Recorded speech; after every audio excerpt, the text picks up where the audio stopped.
If you're not careful, you can start getting the impression that tree work is all about the big jobs. Dropping big trees, climbing to the top of big stuff. This right here, this is a tribute to the little jobs in between.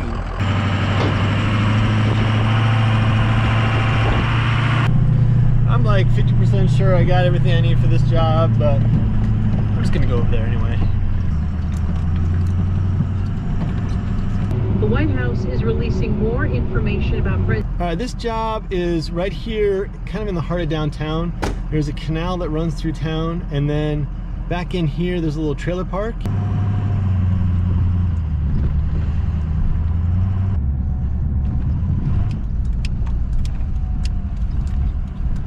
All right, right up here on the left, and I think this is the dude outside.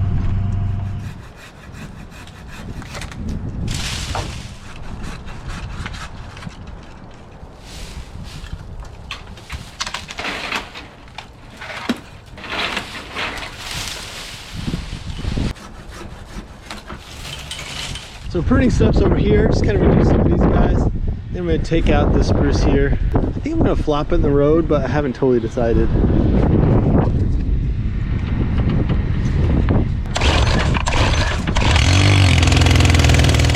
Now I definitely didn't wake up thinking I'm going to be dropping a tree in the street at the trailer park today. But dang if that isn't exactly how things went.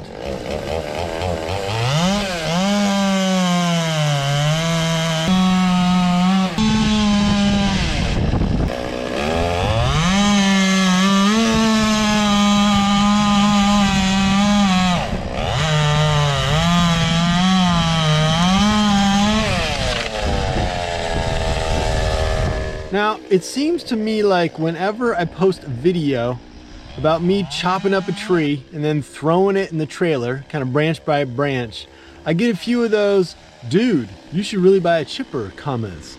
And I kind of appreciate that. Like, it's people looking out for me, saying, hey man, you'd be way better off with a chipper. And while I've got to admit that I have looked at a few, or more than a few, secondhand chippers over the years, I have yet to buy one.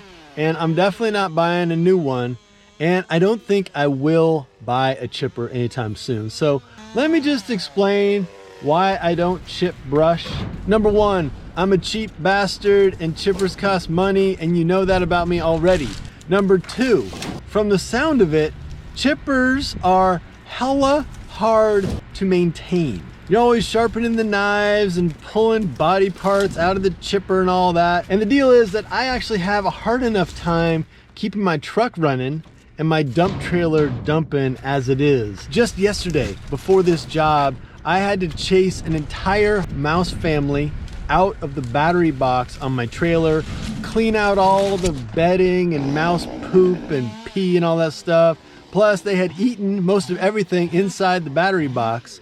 And I can only imagine what a mouse family would do with a chipper. Number three is that I'm actually not hell-bent on time saving and profit maximization and all that kind of efficiency stuff. I mean, I like getting the job done and over to the next job just like anyone else, but getting to that next job as fast as physically possible with the help of a chipper, it's just not my style.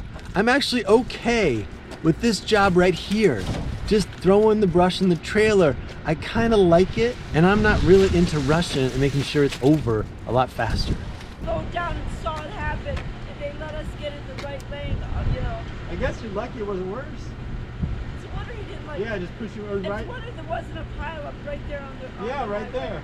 Because it was a big, like, go this way, go that way. Plus, number four is that wouldn't I need a new loadout entirely if I were to have a chipper? You know, like a chip box on my truck, or then some other truck with a chip box so that I could tow the chipper around. I mean, my deal is that I kind of like my current configuration with the truck and the trailer kind of working together. Like, I'm actually sort of attached to these tools. I mean, I get that people switch between trucks and trailers and all that stuff, but I kind of like this situation. Like, it allows me to do a lot of stuff, and at least from my perspective, it's been kind of working for me so far. I popped the chain on this guy. It was a new chain, so getting loose. And you know, know it's like a little bit loose. You're like, oh, it's not gonna be a problem. I got a lot loose, so let's get back on. So sometimes, you know, you pop the chain and you kind of ding it up and it won't run in your groove anymore. But it didn't seem that bad. Oh yeah, it's dinged. Is it? It might be.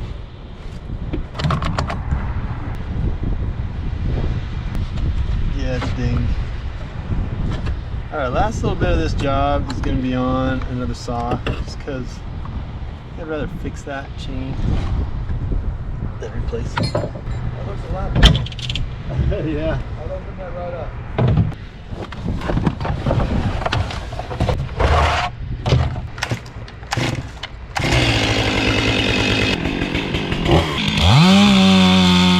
And if we were to need a number 5 on my reasons as to why I don't have a chipper, in addition to being kind of cheap and reluctant to change and all that stuff, it's just that, like, in general, it's not that I'm opposed to labor-saving devices. Like, I use a lot of them. Absolutely labor-saving, time-saving, all that kind of stuff. But I'm also just a little bit reluctant and hesitant to adopt any new labor and time-saving device. I just feel like it brings with it some unintended consequences.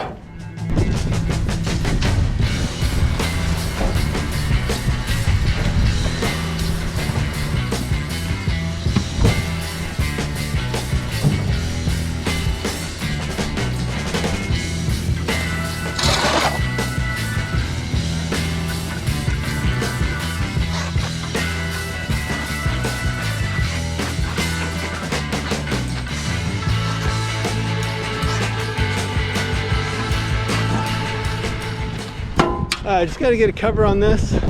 Maybe cut off a few stragglers. Maybe. I think I probably should. Get a cover on it and then get out of here.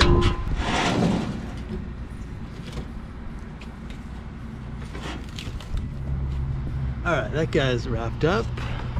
Alright, one load. I told the dude, usually I bring a blower with me to blow it out, but I think we're gonna let nature be the blower on this one. But did get the stump down nice and low. Alright, so no doubt about it, that's a job. Might not be the biggest job in the world, but who's to say it's not just as meaningful to the dude as some big, crazy, multi-day affair. So got the tree down, got out of there. A couple neighbors came by and said, dang, that looks a lot better. So I'm happy. And the truck even started.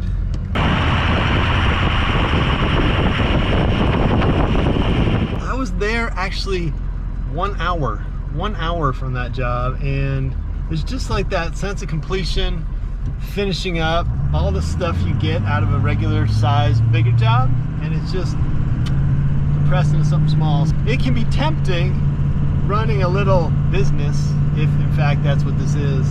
It can be tempting to like chase the dollars and think you're always trying to make the big money, but I don't know, for me it just doesn't really work that way. I just kind of do different kinds of things and it all works out.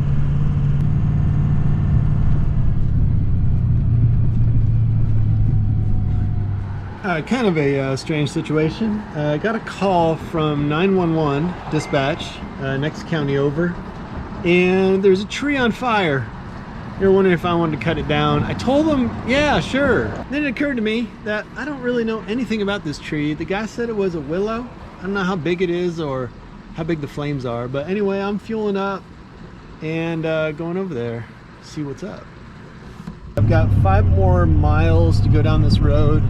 It just turned to dirt, and it's kind of like icebergs and potholes, so 5 miles on this thing.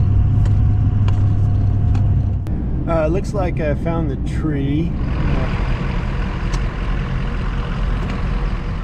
Now I'm just gonna kind of narrate more or less what happened on this job, because I thought to myself on the way over there, oh man, this is gonna be a really cool one to film, you know, like it's gonna be fun to get in there with the cameras and set up some tripods and stuff. But once I got in there and I realized there were like 100 fire trucks and tons of crews and just all kinds of stuff going on, I really didn't film a whole lot, and I just focused on that flaming tree of death. So here's the deal. Basically, when I got there, I sort of wandered around in the dark until the chief guy, like the main honcho in charge, he found me. He was a nice guy. He said they'd been kind of waiting for me to get there and they were ready for me to go in, so just do your thing. And I was kind of asking them, what is my thing? Like, do you think I'm going to cut this tree down? Do you want me to just kind of like examine it? And he was really clear. What they needed, because they'd already put the fire out and just poured tons and tons of water on this tree, what they needed was for me to go in and kind of open it up where it had been burning,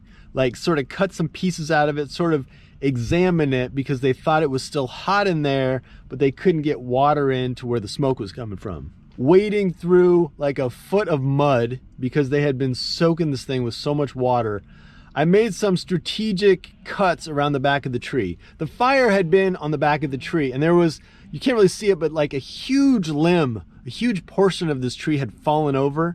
So the fire had kind of surrounded the base of the tree, but then spread out this limb. So I kind of cut some small pieces, like small wedges out of that limb. I cut into the limb, cut through it. Every time I was cutting into everything, there were sparks. Sparks, embers, hot stuff. Not like it was gonna ignite or anything like that, because those guys had soaked everything, but there were definitely some hot pockets. So I squished around the mud for a while, cutting into the tree, opening up different sections, and then suddenly this new team, these guys with badges, they were the fire inspection squad. This new team showed up, so those guys started taking evidence and samples, pretty much trying to figure out why this fire started. And I was thinking to myself that there was really only one way this fire started, because there's no lightning out there that night, no electrical wires or anything, so somebody torched this thing. Somebody either had a fire, set it on fire, did something, but I did not lend them my 2 cents. I figured the fire inspection crew, they know what's going on. They were there a few minutes, and then when they left, the chief kind of wanted to know what I found.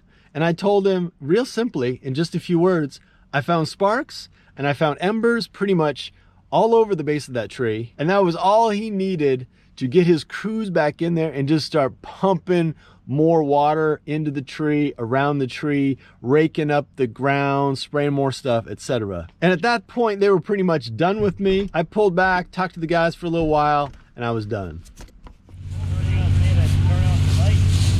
I saw like some mattress springs and stuff back there. I don't know if someone lit a mattress on fire or what it was. Yeah. They were real homeowners running out at the top of that. Yeah, these willows all grow like that. They're crazy. So those are a couple of the small, sort of odder, kind of weird jobs been going on lately. Definitely not a how-to video. I'm not trying to get all instructional on y'all, telling you what to do. Just explaining the way I did it. And I appreciate you checking it out. Telling you, man, those mice were all up in here, kind of living on top of the battery. I pressure washed this whole thing out. I think it's looking pretty good. Put some steel wool on a little hole where they were coming in and out, like a little tunnel action.